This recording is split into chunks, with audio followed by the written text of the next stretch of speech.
Bismillahirrahmanirrahim. Assalamualaikum warahmatullahi wabarakatuh.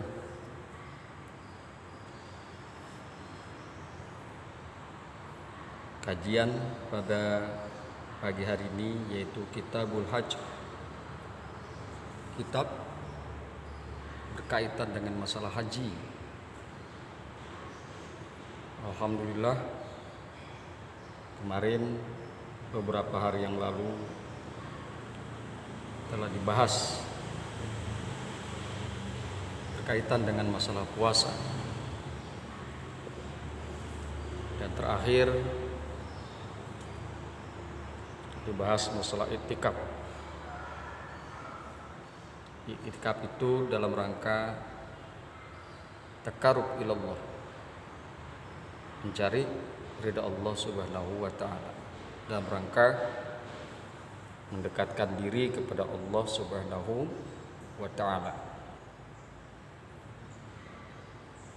Kitabul Haji,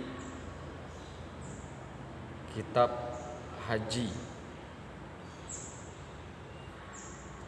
Wasyaraitu wujubil haji sab'atu asya'a. Syarat-syarat wajib haji sab'atu asya'a, ada 7 perkara. Ada 7 perkara. Al-Islamu, pertama Islam, wal bulughu, kemudian balik, wal aqlu, dan berakal, wal hurriyatu, dan merdeka,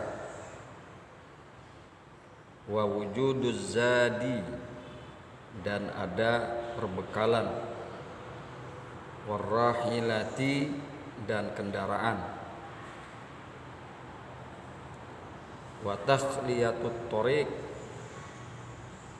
dan amannya perjalanan, wa imkanul masir, dan yang terakhir adalah syarat wajib haji perjalanannya memungkinkan. Perjalanannya memungkinkan.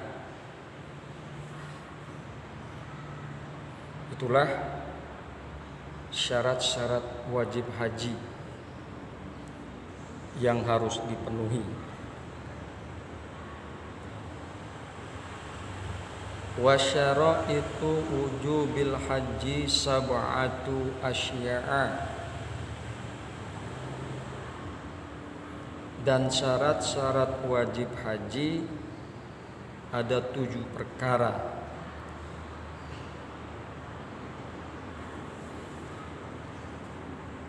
Dasar yang mewajibkan haji adalah firman Allah Ta'ala, walillahi 'alan nas hijjul baiti man istata'a ilaihi sabila. Quran surat Ali Imran ayat 97. Walillahi 'alan nasi hijjul baiti man istata'a ilaihi sabila.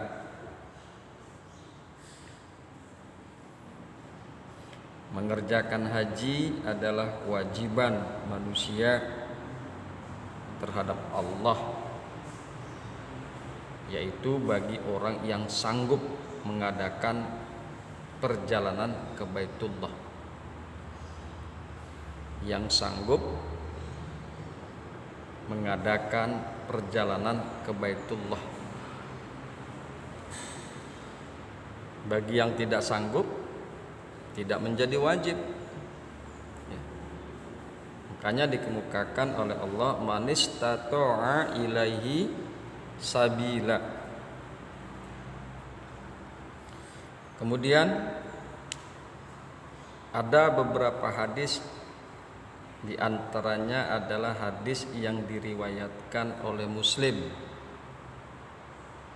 dari Abu Hurairah radhiyallahu anhu, ia berkata, Rasulullah sallallahu alaihi wasallam bersabda di dalam khutbahnya.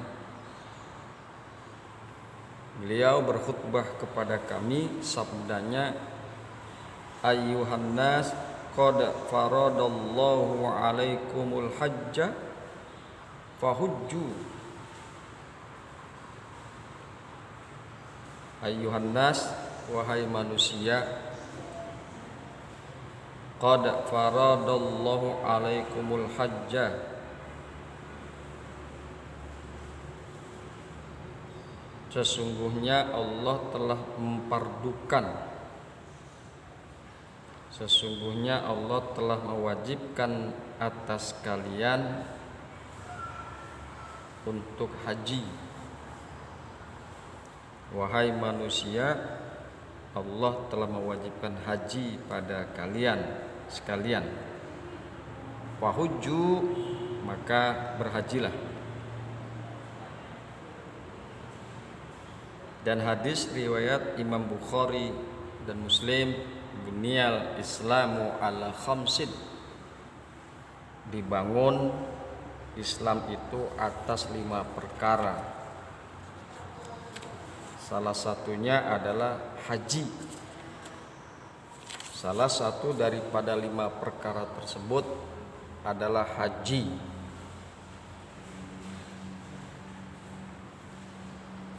Kemudian ada 7 syarat wajib haji. Yang pertama adalah Islam, wal bulughu, kemudian berakal sehat, wal hurriyatu, dan merdeka, wa wujuduz zadi warrahilati, dan kemudian ada bekal dan kendaraan. Ada bekal dan kendaraan merupakan salah satu syarat wajib haji. Ada bekal dan kendaraan ini berdasarkan daripada kata-kata sabila di dalam Ali Imran ayat 97. Berdasarkan penafsiran kata as-sabil yang ada dalam ayat tersebut.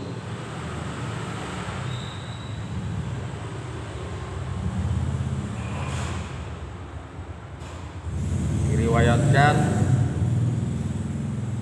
oleh Al-Hakim dari Anas radhiyallahu anhu dari Nabi sallallahu alaihi wasallam tentang penafsiran firman Allah Subhanahu wa taala, walillahi 'alan nasi hijjul bait man istata'a ilaihi sabila.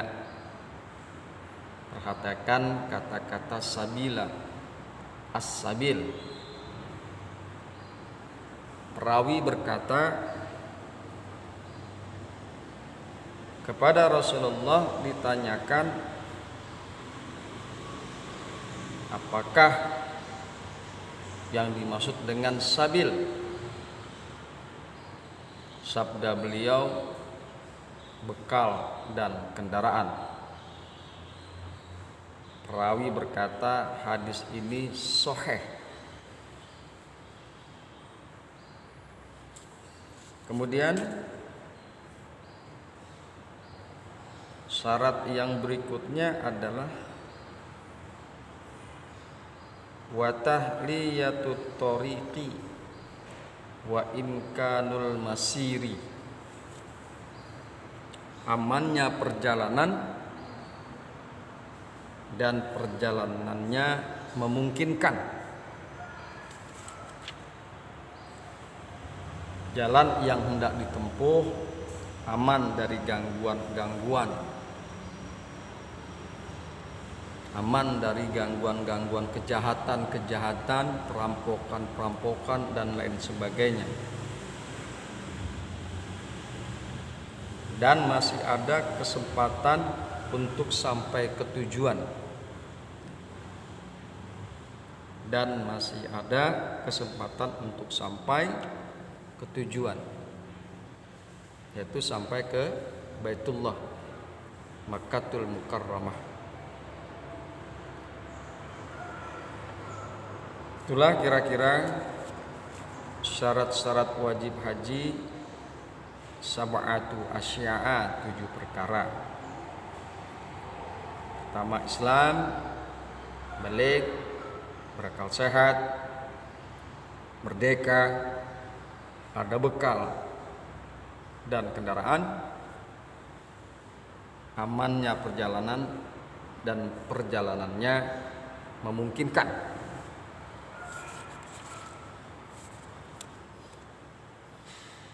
Kemudian selanjutnya adalah masalah rukun haji. Wa arkanul haji khamsatun. Rukun haji ada 5. Wa arkanul haji khamsatun. Al-ihram ma'an niyati. Yang pertama, ihram disertai niat. Wal wuqufu bi Arafah. Kemudian yang kedua, wukuf di Arafah. Wa tawafu bil bait. Kemudian yang ketiga, tawaf di Baitullah. Wa sya'yu bainas Safa wal Marwah. Yang keempat, sa'i antara Safa dan Marwah. Wal halqu. Yang kelima, bercukur. Itulah rukun-rukun haji.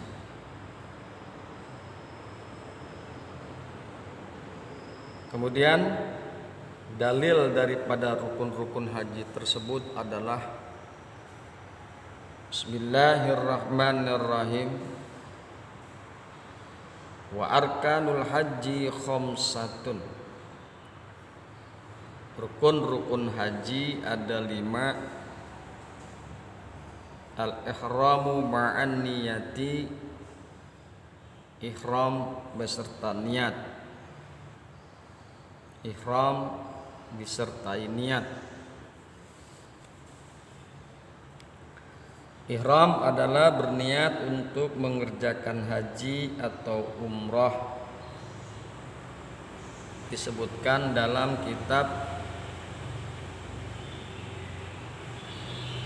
Al-Misbahul Munir. Seseorang berihram niat mengerjakan haji dan umrah, artinya dia memasukkan dirinya kepada sesuatu upacara yang di sana diharamkan beberapa hal yang pada mulanya dihalalkan. Namun yang dimaksud di sini adalah masuk, karena penyusun kitab ini mengikutkan kata tersebut dengan disertai niat. Al-ihramu ma'an niyati. Kemudian rukun haji yang kedua, al-wuqufu bi Arafah. Wukuf di Arafah. Berdasarkan sabda Nabi sallallahu alaihi wasallam, al-hajju arafatu. Al-hajju arafatu. Man jaa lailata jam'in qabla tulu'il fajri faqad adarakal hajja. Haji itu Arafah. Barang siapa yang datang pada malam perkumpulan hari ke-10, di mana orang-orang pada berkumpul di Musdalifah sebelum fajar menyingsing, maka dia telah mendapatkan haji. Faqad adrakal hajja, maka sesungguhnya dia telah mendapatkan haji. Hadis riwayat Abu Daud dan At-Tirmidzi serta lain-lain. Kemudian rukun haji yang berikutnya adalah wat-tawafu bil bait, tawaf di Baitullah. Wat-tawafu bil bait, tawaf di Baitullah. Hal ini berdasarkan firman Allah Subhanahu wa taala, wal yattawafu bil baitil atiq, dan hendaklah mereka melakukan tawaf sekeliling rumah yang tua itu, maksudnya Baitullah. Kemudian berdasarkan ijma' bahwa yang dikehendaki dalam ayat tersebut adalah tawaf ifadah. Kemudian rukun haji yang berikutnya adalah wasa'yu baina Safa wal Marwah. Wasa'yu baina Safa wal Marwah, sa'i antara Safa dan Marwah. Hal ini berdasarkan hadis riwayat Daruqutni dan lain-lain dengan sanad sahih bahwasanya Nabi Shallallahu Alaihi Wasallam di tempat Sya'i beliau menghadap ke arah orang-orang, lalu sabdanya, is'au, lakukanlah sa'i, fa innallaha kataba alaikumus sya'ya, karena sesungguhnya Allah telah mewajibkan sa'i atas kalian. Lakukanlah sa'i. Diriwayatkan oleh Imam Bukhari dari Ibnu Umar radhiyallahu anhu, ia berkata bahwasanya Nabi sallallahu alaihi wasallam datang di Mekah, kemudian tawaf di Baitullah dan sholat 2 rakaat, lalu melakukan sa'i antara Safa dan Marwah. Kemudian Ibnu Umar membaca ayat laqad kana lakum fi Rasulillahi uswatun hasanah, Al-Ahzab ayat yang ke-21. Sesungguhnya telah ada pada diri Rasulullah itu suri tauladan yang baik bagimu. Kanjeng Nabi memerintahkan is'au, lakukanlah sa'i, dan kanjeng Nabi pun sa'i. Sa'i itu adalah salah satu suri tauladan dari kanjeng Nabi Muhammad sallallahu alaihi wasallam. Oleh karena itu, satu kewajiban bagi orang-orang yang berhaji untuk melakukan sa'i. Al-Ahzab ayat 21, laqad kana lakum fi Rasulillahi uswatun hasanah. Ini juga menyangkut segala aspek kehidupan Kanjeng Nabi. Segala aspek perkataan dan perbuatan Kanjeng Nabi, tingkah laku Kanjeng Nabi, bahwa di dalam itu semua ada uswatun hasanah, suri tauladan yang baik. Kemudian rukun haji yang terakhir, yaitu yang kelima, wal halqu, yaitu bercukur.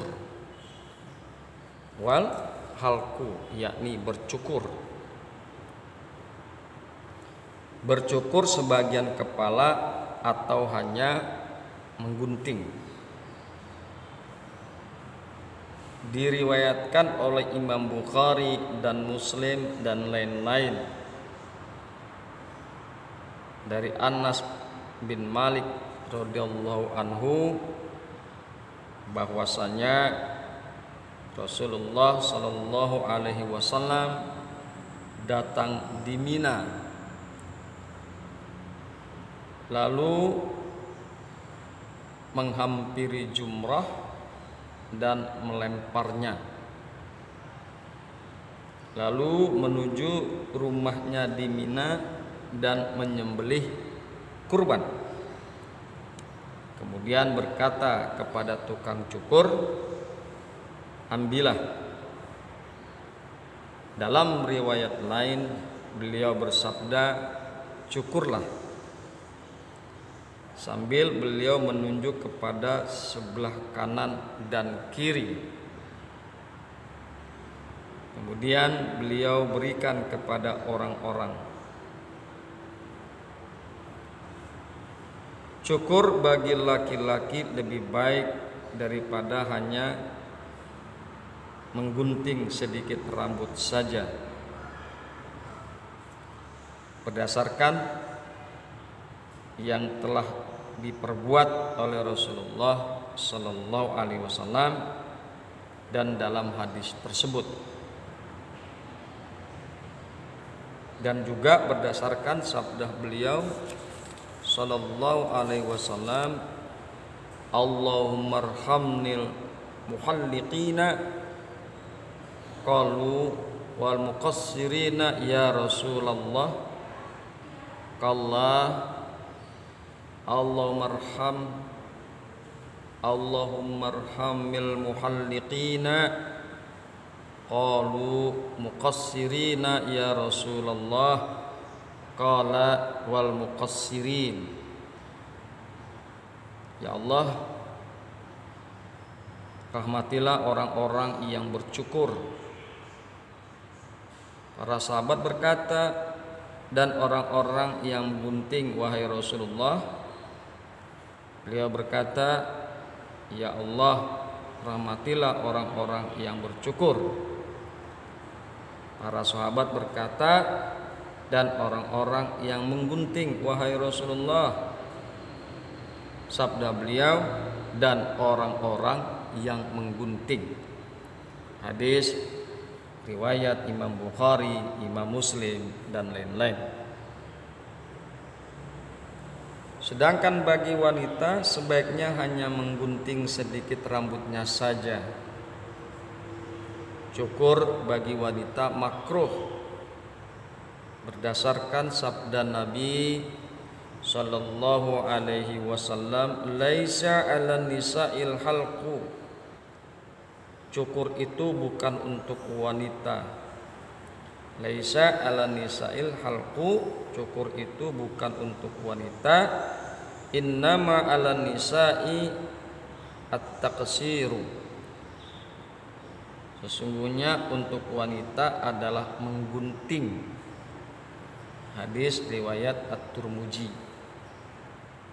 Kemudian dalam riwayat Abu Daud dari Ali radhiyallahu anhu, ia berkata, naha Rasulullah sallallahu alaihi wasallam. Rasulullah sallallahu alaihi wasallam telah melarang antah likal mar'atu ra'saha. Rasulullah Shallallahu Alaihi Wasallam melarang wanita mencukur rambut kepalanya. Itulah rukun-rukun daripada haji. Rukun-rukun daripada haji. Wa arkanul haji khamsatu. Rukun haji ada 5. Al-ihramu ma'an niyati wal wuqufu bi arafata wa tawafu bil baiti wassa'yu baina safa wal marwa wal halqu. Demikian, mudah-mudahan bermanfaat. Hadanallahu wa iyyakum ajmain. Assalamualaikum warahmatullahi wabarakatuh.